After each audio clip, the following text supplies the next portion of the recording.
Hey Scorpios, welcome to your weekly reading. I'm Empress Rose, and as always, these are very general readings. Take what you think is useful for you and let go of what isn't, which is a great rule of thumb for life in general.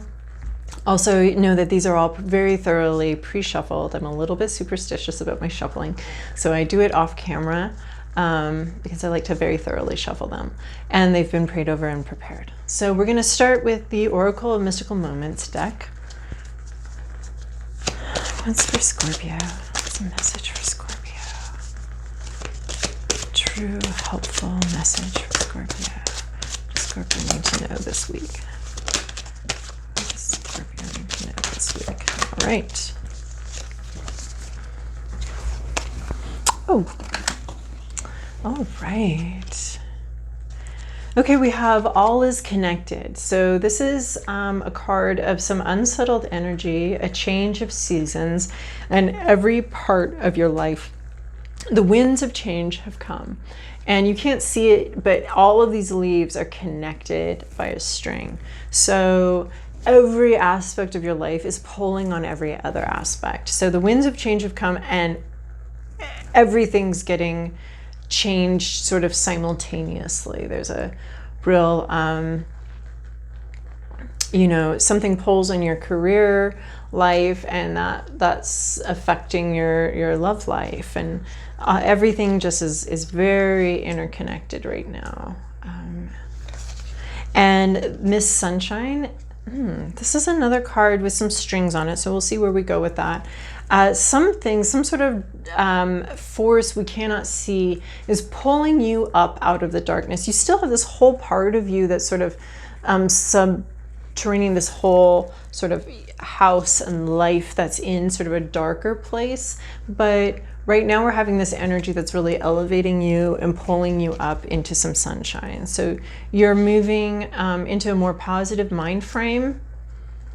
This may have to do with your spirituality and your spiritual practice that's elevating you. Or if it hasn't yet, this is to tell you that a spiritual practice is really going to help you sort of flip the narrative and start rising up. So, and then we have the observer. So you're just really closely watching things around you.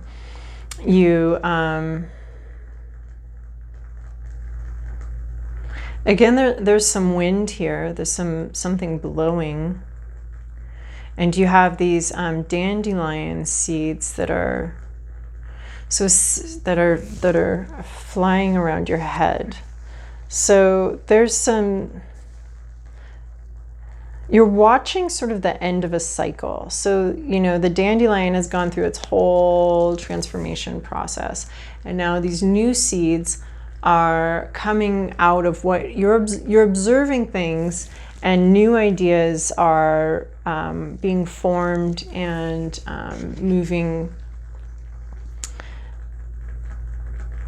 being formed and launching, but they're just in the idea form right now. So we have you, like, ostensibly you're just observing, but there's sort of this metaphysical, metaphorical, like, ideas being scattered to the wind. And there's wind going in two different directions in these cards.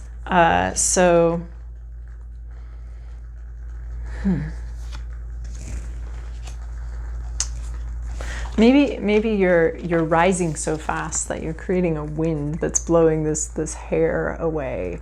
The winds of change and the winds of looking to the future. This wind here is coming from the future. It's coming, you're watching it. You're watching the place where the wind starts. And it's causing you to have some ideas that are moving through you. All right, let's go to the body of the reading, which is funny because this is the Santa Muerte deck and there are no bodies in the deck. There's one body in this deck. And then again, these have been thoroughly pre-shuffled and prepared. Okay, Scorpio. What do our darling Scorpios need to know? This is your past. This is your present. This is your internal landscape. This is what blocks you. This is what's going on around you. And this is your to-do list. And this is a possible outcome that you may be looking at. So this is exactly why I like to very thoroughly pre-shuffle, because when I get repeat cards, I really want to know that they're actual repeat cards. So this was in Libra's recent past. This is a harvesting. This is ideas have come to full fruition. It's time to harvest them, bring them in, store them, devour them. You grew some really inspirational ideas, and this is the 9 of Wands.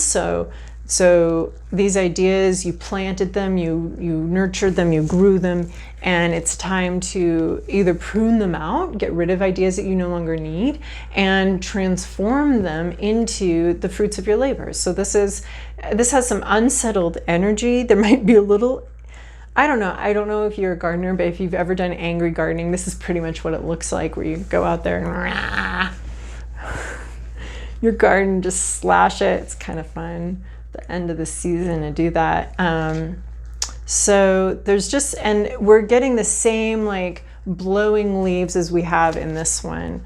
So so there is some wind in this one too, and it's just you're either weeding or you're cutting down what no longer is necessary. So I guess it's the same thing at the end of the season when the plant has borne its fruit. It's time to get rid of the plant and make way for new things. So this is in your recent energy. The plant's borne fruit and you're getting rid of it to start again. But it's a very passionate situation, a very passionate thing that you've grown and developed. In your current energy, you have the Knight of Cups. So this is sort of, you are leaving this garden. This garden, you harvested it. This is an energy of leaving the garden. And your soul, your spirit is leaving the garden. Your mind is looking back at where you're coming from. You're not necessarily looking at crossing this threshold, but your heart is crossing the threshold. Your heart is moving forward and your mind is looking back. You have a message that maybe needs to be delivered, but for now you're holding on to it. So your current energy is the Knight of Cups. So moving forward while looking back. So maybe you're looking back at the things that you harvested, the plants laying there. And this is the same energy I'm getting from these cards. This looking, but in this card you're looking forward. This real push and pull between moving forward and looking back behind you. And this one too has that same energy of forward is the light and you're moving towards that. Back is this darkness, and you still have a part of your life back there. So it's this real threshold moment I'm seeing in your life, this real transitional moment. Internally, you are the 9 of Pentacles. So internally, you have accomplished something. You've harvested something. You've packed your bag somehow internally. And this is sort of an onward and upward. We've accomplished what we came here to accomplish. This is also, this is the 9 of Pentacles. We have the 9 of Wands. This is the 9 of Pentacles. This is, the completion of the suit. This is not the completion. The completion in this suit is when it actually transforms into a brand new energy. This is the fulfillment of the suit. What your money or your life or this is internal. So some sort of internal situation has completed itself and is going onward and upward, which is this energy right here, this onward and upward energy. We've accomplished what we needed to accomplish. We righted ourselves, and now we're going to continue going forward. So in your heart, you're holding this internally. You're thinking about your next steps. You're understanding that you've accomplished what you needed to accomplish in this garden, and you're moving forward and you're moving ahead. So internally, you're really looking at what's next. What do we do next? What goes in this garden spot that we just harvested? And then what's blocking you is this 8 of Cups. So this is like, or the difficulty in the situation. And I'm getting this right here where you're looking back, and we're getting this here where there's this dark underbelly to this positive growth. So what's blocking the situation is a very heavy heart. It's on your mind. Your emotions and your feelings are on your mind. It's got a very very heavy energy, and some of these emotions, you know, I kind of just want to take this crown off your head and dump it out, but it's sitting very heavily on your head. It's this sort of crown of very heavy, very full emotions.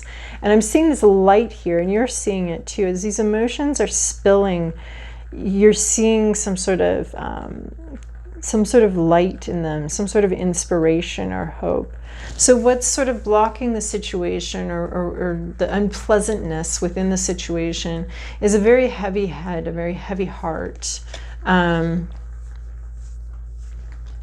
Really thinking about your emotions, really feeling very deeply these emotions, and contemplating them. And that's, I feel like this is what's going on too with this Knight of Cups card right here, is this looking back and this sort of some heaviness about some of the harvesting you've had to do, and this heaviness here that's underneath this really dark underbelly to this transformation and this moving forward. And then again, we have more transformation here. Like we have this transformation of this darkness and this lightness, and then we have just a very similar halo here around the Santa Muerte. This is a major arcana. This is the namesake of the deck. This is the Death card, and this is not real death. This is, well, what is real death, but also another transformation. So we have the empty cradle. We have the fulfillment, the fullness that's going to fill this cradle. We have a harvesting here. We have a scythe. We have a similar saint here. So this transformation, this harvesting is about to bear fruit. So there's a real sense that you are in this threshold moment here. That you are in the moment between, the harvest, the cutting down of the plants, and the actually taking of the fruit and bringing it in. You're in this moment. You're in this threshold, leaving this garden. So this is the environment around you. It's just lots of transformation going on around you. It's divinely guided. It's time for it to happen. There's a safety to this transformation. It's taking place in a sanctuary, and it's time for massive changes, big changes. And then your to-do list is possibly one of my top favorite cards in this deck, especially this deck in particular, because it's so clear. We have another halo here, so we're having a lot of transformation of the mind, transformation of the soul, sorts of divinely timed transformation. And so we have another halo here. We have this Temperance card. So this is, you've got your ice cubes and your hot water, and what you really want is some tepid water for some reason. And so you're going to pouring it back and forth, bringing these opposites into balance. So you have a desert, you have a jungle, you have a desert, you have a pond, you have cactuses, you have flowers and vines, which require more water, and you have this holy temple in the background, and this sort of dark angel moving the water. So your to-do list is to start balancing out these different ideas, coming to some sort of balance, moving things from you know, from left to right, or moving things in and out, trying to bring some opposing forces into some balance. And so sometimes what that might look like is obsessing about something, being calm about something, obsessing about something, being calm about something. And then as you go back and forth between those two things, they get closer, closer, closer, and then you reach sort of a happy medium. So this is the quest for the happy medium. And that's what you're working on. I think it might be a happy medium between looking at the past, looking at the future, this hopelessness and this hope. I mean, this really talks about two opposites. And so this is like you're finding a happy medium between the two opposite forces within you. And one of them seems to be a little bit dark, and one of them seems to be very hopeful. And you keep going back and forth between those two things. So you need to keep going back and forth to these two things, lessening the extreme each time you handle the idea or the situation. And then, so this is just a possible outcome, something to be aware of. This is my least favorite card in this deck. This is the Five of Swords. This is a no-win situation. So what this might be talking about is that the situation where everything's connected, there might not be a winner here. There might not be, this is, you know, a couple that's gone into a canyon. They've been chased into this canyon, and then there's like a, you know, think of like the Wild West. And so there's like one gang that's chased them into the canyon, and then they get in the canyon, and there's this whole other gang coming at them from this way. There's this like a no-win situation, and you're not going to get out of it unscathed. So this is just a possible outcome, and I think we can see this a little bit with this transition, this transformation. You're not getting out of it unscathed. There might be some sacrifices that need to be made in order to move forward. It's just you know, this whole reading had this whole gist, and then now we have this like, and the possible outcome might not be perfect. It's gonna have some difficulties, and maybe that's what's weighing on your mind. Maybe that's why you're looking at the past as you're going forward, is because forward involves some level of pain and sacrifice. But what choice do we have but to move forward? So, and also this is like a coming up with new ideas, coming up with a solution that's not obvious. So, so that might be sort of some of these ideas in your mind, some of these seeds that are flowing from you is coming up with solutions that aren't obvious. Like how you look at this and you're like, how are they going to get out of this? Well, they are going to get out of it, right? Because we do. So they're just going to have to come up with some sort of solution or accept a few casualties on their way forward. All right, Scorpio, so I hope that was helpful for you. Thank you for watching, and also subscribe so that you can get updates, and like and comment. It helps this little baby channel grow and helps other people find these messages too. So thanks for watching.